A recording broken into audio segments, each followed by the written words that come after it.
মোস্তফা সরোয়ার ফারুকী কিন্তু মুজিববাদকে সমর্থন করছে। অর্থাৎ উপদেষ্টা হওয়ার তো কোনো প্রশ্নই আসে না। সরকারের পরিবর্তন ঘটিয়েছে, সিস্টেমের পরিবর্তন ঘটাতে পারি নাই। বাংলাদেশের রাজনীতিতে দীর্ঘদিনের যে হিস্ট্রিক্যাল জায়গাটা আছে, সেই জায়গাটা আপনারা দেখবেন কিন্তু সবসময় পাবলিক বিশ্ববিদ্যালয়গুলো একটা প্রেজেন্স খুব বেটার থাকে।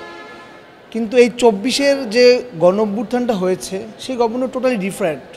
এই আন্দোলনে পাবলিক বিশ্ববিদ্যালয় যেরকম অংশীদারিত্ব ছিল, ঠিক তার থেকে আমি বেশি বলবো যে প্রাইভেট বিশ্ববিদ্যালয়ের অংশীদারিত্ব ছিল।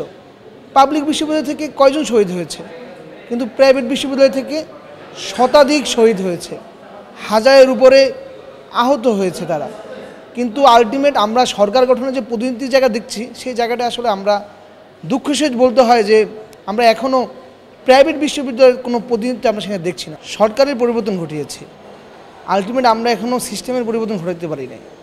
দেখবেন আগে যারা এই সিন্ডিকেটের ব্যবসা করতো, ওই লোকগুলো কিন্তু এখন করে না। এখন নতুন লোক তৈরি হয়েছে এবং এটা প্রত্যক্ষ পরোক্ষভাবে একটা রাজনৈতিক দলের সদস্যরা, তারা লোকবল দিয়ে হোক, অস্ত্র দিয়ে হোক, তারা তাদের পেশি শক্তির বলে তারা এই সিন্ডিকেটগুলো চালাচ্ছে। গভর্নমেন্ট বলতেছে আমরা যোগ্যতার ভিত্তিতে নিই। যারা বিগত দিনের ফ্যাসিস্ট শাসক ছিল, তাদের ভিতরে অনেক যোগ্য লোক থাকতে পারে, কিন্তু তাই বলে যারা এত দীর্ঘদিন এই ফ্যাসিস্টের পারপাস সার্ভ করেছে, যারা এই সরকারকে একটি দানবে রূপান্তরিত হতে পিছন দিক থেকে সহযোগিতা করেছে, তারা রাতারাতি ভোল পাল্টে বলবে আমরা এই গণঅভ্যুত্থানের পক্ষের শক্তি, তা তো কোনোভাবেই হবে না। তাতে তো তার এই যে ১৫ বছরের তার যে অপকর্ম, সেটা তো কখনোই ধুয়ে মুছে যেতে পারে না।